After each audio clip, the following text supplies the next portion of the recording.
کتابت کا دبستان سے ضمیر، لکھنوی طرز خطابت کا دبستان سے ضمیر، ماورا ہے جو خزاں سے وہ گلستان سے ضمیر، بات وہ سچی کھری برملا کہہ دیتے تھے، بات وہ سچی کھری برملا کہہ دیتے تھے، جرأت و عظمت منبر کے نگہباں سے ضمیر، ان میں 100 رنگ کے پھولوں کی مہک تھی یکجا، ان میں 100 رنگ کے پھولوں کی مہک تھی یکجا، یعنی جزدانے گلو سنبل و ریحان تھے ضمیر، جس کی تنویر ہے تا حشر جہاں میں باقی، جس کی تنویر ہے تا حشر جہاں میں باقی، علم و عرفان کی وہ علم و عرفان کی وہ شمع فروزاں تھے ضمیر، اور محمد والے محمد صلوات۔ گزارش کر رہا ہوں محترم دانشور علامہ سید ظہیر عباس عابدی صاحب سے کہ تشریف لائیں اور اپنے خیالات سے سامعین کو مستفید فرمائیں۔ محترم جناب علامہ سید ظہیر عباس عابدی صاحب، اور محمد والے محمد صلوات۔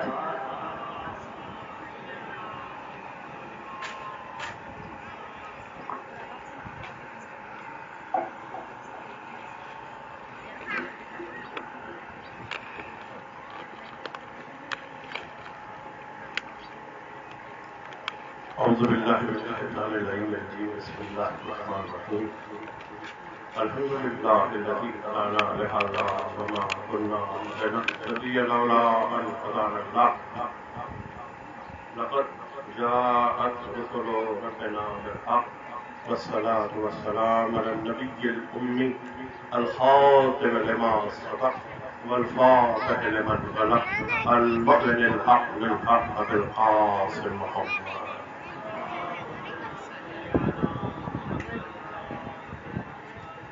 وآل بیتہ الطیبین الطاہرین المعصومین المظلومین الذین اذهب اللہ عنهم الرجس وطہرهم تطہیرا۔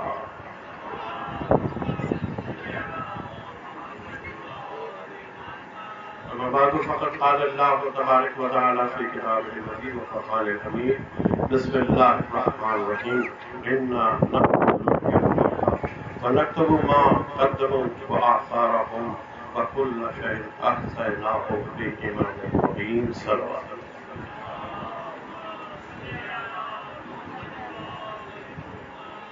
حضرات محترم، میں آج یہاں صرف اور صرف ضمیر بھائی کی وجہ سے آیا ہوں، اور کیونکہ ضمیر بھائی کی وجہ سے آیا ہوں تو کچھ گفتگو انہی کے حوالے سے مجلس پر ہمارے شہزادے طلال رضی صاحب پڑھیں گے۔ آپ کو معلوم ہے میں مجلس کی اقتدامت کے لیے نہیں آیا، کچھ باتیں ضمیر بھائی کے حوالے سے اور کچھ ان کے یہ جو چاہنے والے ہیں جو لائق تحسین ہے کہ ان کے چلے جانے کے بعد بھی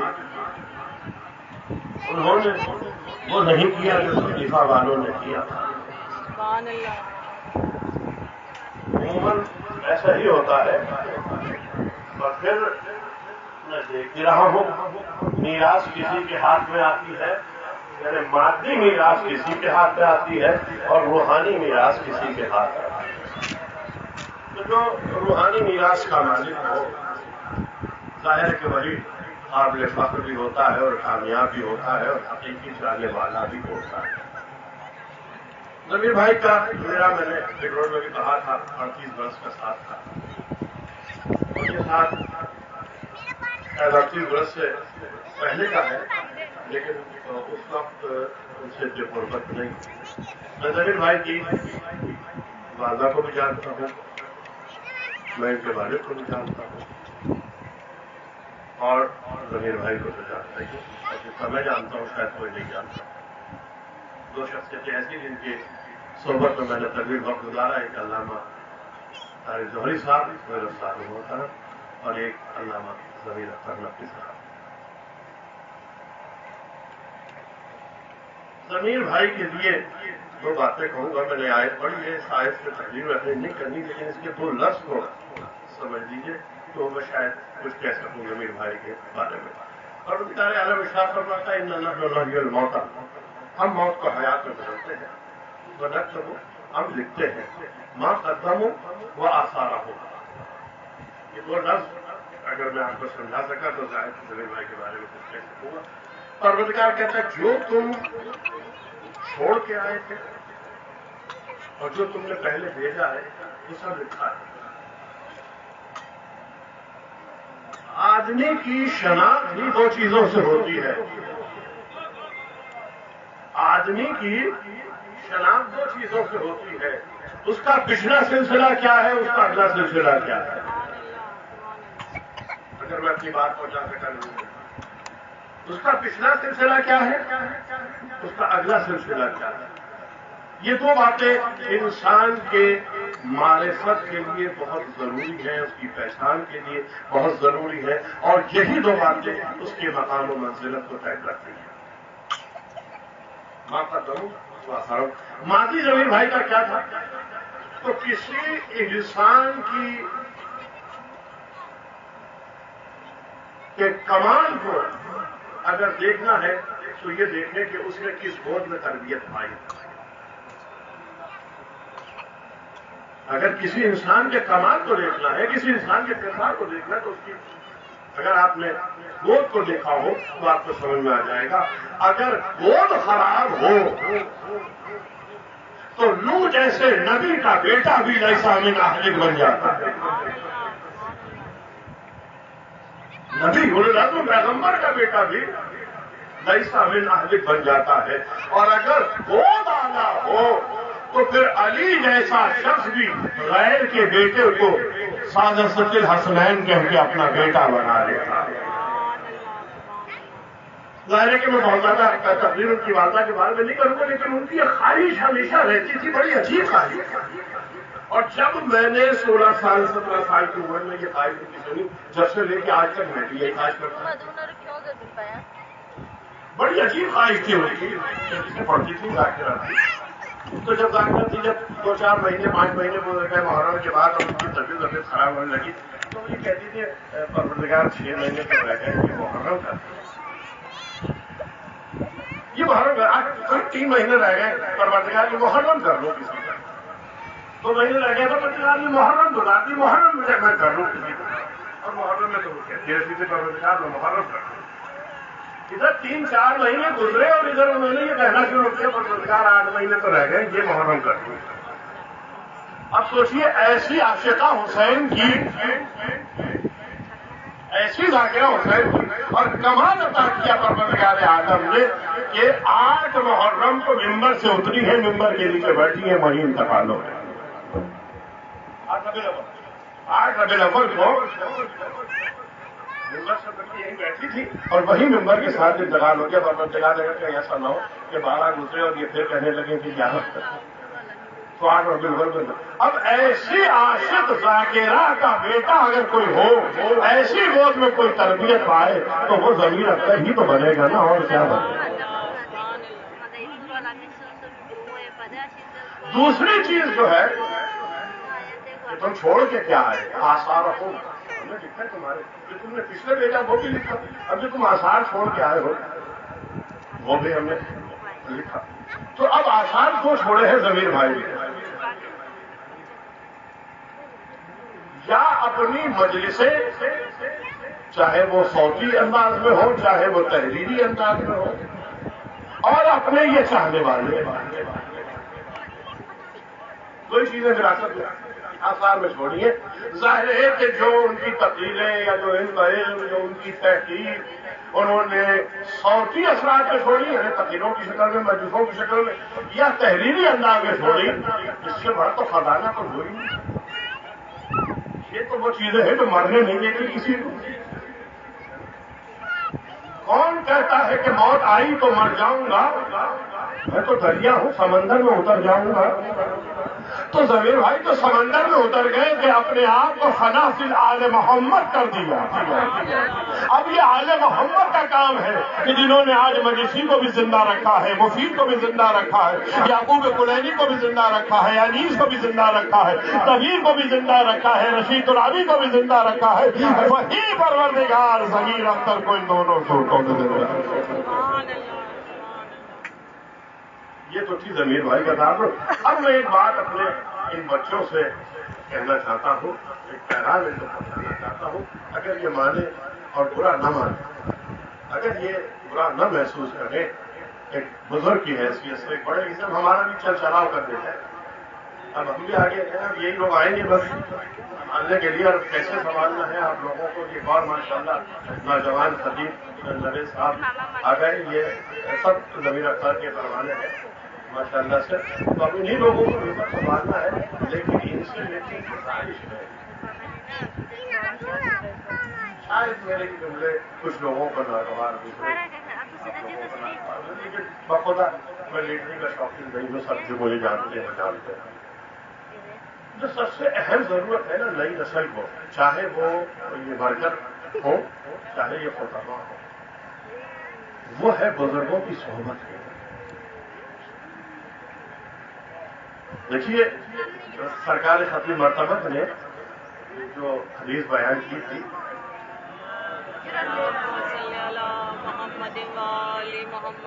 انی تارکم فیکم الثقلین کتاب اللہ ہی و اطرتی اہل بیتی. میں پوری حدیث نہیں پڑھ سکتا ہوں.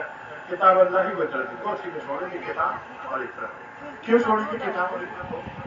آج یہ کتاب چھوڑ دیں جس کی حفاظت کا پابند میں آج عالم نے ذمہ دیا ہماری نہیں. کتاب سے ملتا ہے علم اور اطرت سے ملے گی تربیت. اور تربیت کے بغیر علم ایسے ہی ہے جیسے بغیر روح کے جسم. جیسے جسم بیکار ہے اگر روح نہ ہو، اور تربیت نہ ہو تو وہ بیکار ہے. تو نئے دور کے آنے والے ہر شخص کے لیے جو سب سے بڑی کمی ہے وہ ہے تربیت. بزرگوں کی صحبت میں بیٹھنے کی. بہت سے لوگ مجھے، چونکہ میں بہت ہی لو پروفائل میں رہتا ہوں، کہیں زیادہ اپنی نہیں کرتا، بہت ہی اعتراض کرتے ہیں جی ابھی بھی کسی نے کیا کہ جی وہ یہ تو خطیب ہے، یہ علماء کو درد ہے. خطیب ہے علماء کو درد ہے. علماء بہن کیا ہے کہ صرف خطیب نہیں، کہ آپ کے صاحبان امامہ ہیں نا جو آ رہے ہیں ماشاء اللہ ان سب سے زیادہ پڑھا لکھا. 40 سال شریعت علماء کی صحبت میں زندگی گزاری ہے. میرے والد کا ایک بڑا اپنا نام ہے، مولانا سید محمد محسن مجتہد. ان کی صحبت میں 16 سال کی عمر سے میں جاتا ہوں. ابن حسن کربلائی ان کی صحبت میں بیٹھا، سب کا لکھا ہوا میرے پاس، یہ نہیں زبانی باتیں کرتا. ابن حسن کربلائی، سید محمد رضی، یہ آخری دور میں ان کے 2 سال میں نے ان کے پاس گزارے. اور پھر میرے استاد محترم علامہ طالب جوہری کا پناہی پاس میں مولانا حسن امداد میرے عربی کے استاد عربی پڑھے. یہ بتا صرف یہ نہیں رہا کہ میں اپنی بڑائی کو جتانا چاہتا ہوں، یہ صرف ان لوگوں کے لیے پیغام ہے کہ جتنے علماء اب رہ گئے، جو رہ گئے بہت کم ہے. اب گروپنگ بہت ہے، علماء کم ہے. میں اس پہ نہیں بات کرنا چاہتا، وہ ایک الگ موضوع بن جائے گا. لیکن جتنے رہ گئے ہیں ان کی صحبت میں بیٹھے جائیں، ان سے کچھ سیکھیں، ان سے کچھ پوچھیں. جو علم 10 کتابوں سے نہیں ملتا وہ علم عالم کی صحبت میں 1 گھنٹہ بیٹھنے سے مل جاتا ہے. ان سے سیکھیں. تو میں پیغام ان کو صرف ضمیر بھائی کے حوالے سے بھی ہمارے ضمیر بھائی کہہ رہے تھے ڈاکٹر صاحب، اب سب کہتے ہیں علامہ صاحب، ڈاکٹر صاحب، علامہ صاحب. میں ضمیر بھائی کہتا ہوں. بھائی میرا ساتھی وہ رہا ضمیر بھائی کا 24 گھنٹے ضمیر بھائی پوری رات لہمتی میں کتابیں سنبھالتے ہوئے کر لیں. تو میری عادت تھی ضمیر بھائی کہنا، بھائیوں والا تعلق تھا میرے بھائی کی طرف سے. بہت کچھ سکھایا، بڑا احسان ہے ان کا. جب میرے والد کا انتقال ہوا تو جو ساتھ انہوں نے میرا دیا وہ کسی نے نہیں. ثقیفہ کا ایک منظر میں نے اس دور میں دیکھا، اور الحمدللہ مجھے فخر اس بات پر ہے کہ جو میرے باپ کے دشمن تھے وہ آج بھی دشمنی نبھا رہے ہیں. یہ فخر تو آج محمد کو ہی حاصل ہوا، یہ ان کے چاہنے والوں کو حاصل ہوا کہ مرنے کے بعد بھی دشمنی نبھائی جاتی ہے۔ تو آج بھی لوگ دشمنی کر رہے ہیں، اسے گھبرانا نہیں ہے مخالف سے۔ لیکن میں ایک بات کہنا چاہتا ہوں، دیکھیے ضمیر بھائی کی آپ کو معلوم ہوگا ہسٹری کہ جامعہ سرطین میں ان کے خلاف بدتمیزی کی گئی، جعفر طیار میں ان کے خلاف بدتمیزی کی گئی، حسینی مشن میں ان کے خلاف بدتمیزی کی گئی، پھر رضویہ میں ان کے خلاف بدتمیزی کی گئی، پھر آخری اکرم مسجد کا حسینی مشن اور جامعہ طیار کو تو ایک ایک مجالس تھی، لیکن جامعہ سرطین کا اشرا انہوں نے قائم کیا تھا اور بڑا آباد ہو گیا تھا۔ رضویہ کا اشرا جو پڑھتے تھے آخری اشرا جس میں اپنے والدہ کی وہ مجالس پڑھتے تھے، بھی آٹا بلور کو مسجد پڑھتے اور اپنے مسیب کا اشرا، ان اشروں کو چھوڑنا آسان کام نہیں تھا، چھوڑ دیا خاموشی کا۔ کیوں؟ یہ اتنے جو چاہنے والے آج ان کے ہیں، کیا وہ ان کو استعمال نہیں کر سکتے؟ ان کو بھی چڑھاتے ٹرین کرتے کہ وہ ایک مارے تم دو مارو، چار فائر کرو، یہ کر سکتے تھے نہیں کر سکتے تھے؟ بھائی جو آج اتنا مر رہے ہیں ان کے لیے، کیا زندگی میں ان کے لیے کچھ نہیں کر سکتے تھے؟ آج تو نہیں ہے نا زمین، آج تو کوئی فائدہ نہیں پہنچائیں گے نا زمین بھائی کو، کوئی فائدہ نہیں پہنچائیں گے ان کو بھائی، کچھ نہیں دیں گے نا۔ آج تو چلو اس دور میں آپ کہیں گے بھائی ان کو کوئی فائدہ ہو رہا تھا، کچھ پیسے دے رہے تھے، کچھ یہ دے رہے، آج تو نہیں دے رہے نا۔ یہ چاہت تو یہ بتا رہی ہے کہ مفلس سے چاہنے والے، تو کیا یہ ان کو اس وقت نہیں سوال کر سکتے تھے 20 لڑکے پال کے جواب دو؟ مجھے اپنے والد کا واقعہ یاد آ گیا، کیوں نہیں کہا ضمیر بھائی کوئی سنا دوں۔ جناب سیدہ کی مجلسیں تھی مرکزی امام بارگاہ لیاقت آباد، اور وہاں ہمارے ہی ایک ہمارے اندر والی کرتے نا لباس تو اندر کے والے پہنتے ہیں منافق، انہوں نے ہمارے والد کو مجلس سے پڑھنے روکنے کے لیے 2-4 بندے تھے۔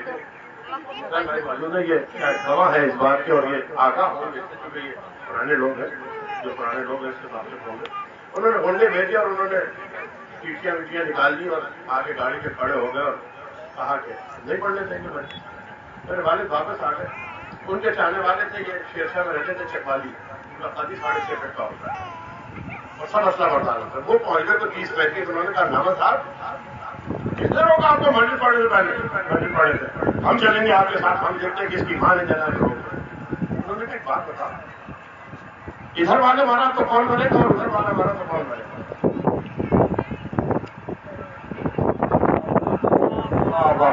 کون بنے گا؟ تو میں اپنی شہزادی کو کیا جواب دوں گا؟ ایک مجلس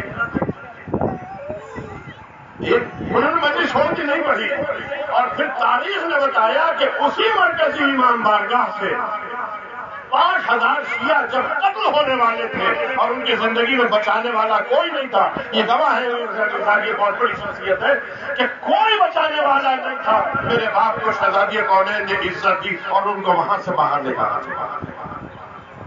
اب آپ کہیں یعنی تو اپنے باپ کے بھلائی پڑھنے شروع ہو گئے، ضمیر بھائی کے بجائے میں بتانا چاہ رہا ہوں کہ یہی انداز ضمیر بھائی نے اپنایا کہ انہوں نے اپنی مجلس پڑھنے کے لیے 2 مچھیوں کو آپس میں رہنے کے لیے لڑکوں کو استعمال نہیں کیا۔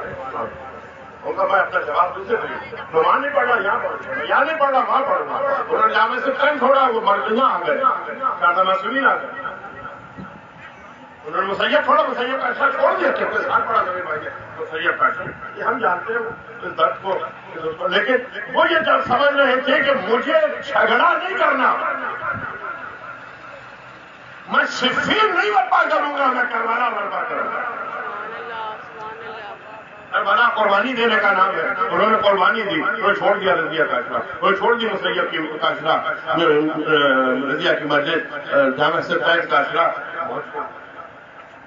یہ چھوڑ کے انہوں نے یہ آپ کو پیغام دیا ہے کہ ہمیں لڑنا نہیں ہے، اپنے پیغام کو آگے بڑھانا۔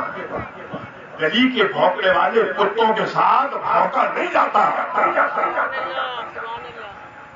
اور جو انداز یہ میرے بچے ہیں، یہ سب میرے تو یہ بھی بچے نہیں، میری اولادوں کی طرح ہے، جو کبھی کبھی میں سنتا ہوں کہیں نہ کہیں سے میرے کانوں میں آتے انداز اپنا رہے، اس کے لیے میں آپ کو ایک بات بتا دوں، اس بات سننے کا تقدس کے خلاف جنگ لڑنا تقدس کے خلاف جنگ لڑنا بڑا آسان کام نہیں ہے. ہماری جو جنگ ہے نا، چاہے وہ علامہ آباد گجراتی کی ہو، چاہے وہ مرزا اطہر ہو، چاہے وہ علی جوہری ہو، چاہے وہ عبدالحکیم گجراتی ہو، چاہے ضمیر اختر نقوی ہو، یہ جنگ تقدس کے خلاف ہے. میں عجیب لفظ کہہ رہا ہوں، میں سمجھا دوں آپ کو، یہ تقدس کے خلاف تقدس کے خلاف جنگ لڑنا بڑا آسان کام نہیں ہے. اس کے لیے علی کا سر جگر چاہیے ہوتا ہے.